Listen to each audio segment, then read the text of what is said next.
കലാപരിപാടി ഉദ്ഘാടനം ചെയ്യുവാൻ എളിയതാണെങ്കിലും ഒരു കലാകാരനെ ക്ഷണിക്കുക, കായിക പരിപാടി ഉദ്ഘാടനം ചെയ്യാൻ സ്പോർട്സ്മാനെ ക്ഷണിക്കുക, ഒരു കവിതയോ പുസ്തകമോ ഉദ്ഘാടനം ചെയ്യാൻ സാഹിത്യകാരനെ ക്ഷണിക്കുക.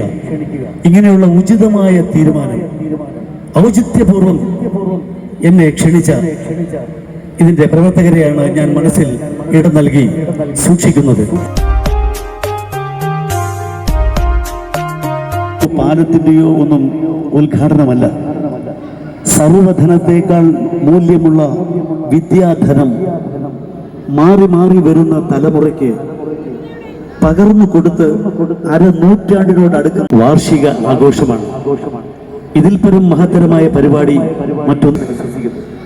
ആ പരിപാടിയിലേക്ക് എന്നെ ക്ഷണിച്ച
നാരോക്കാവ് ഹൈസ്കൂളിൻ്റെ പൂർവ്വ വിദ്യാർത്ഥി സംഗമത്തിൻ്റെ വീഡിയോ ഇവിടെ അവസാനിക്കുന്നില്ല. സമയക്കുറവ് മൂലം തൽക്കാലം ഈ വീഡിയോ ഇവിടെ വൈൻഡപ്പ് ചെയ്യുകയാണ്. അടുത്ത വീഡിയോയുമായി കാണുന്നവരെ ഓർക്കും ബൈ ബൈ.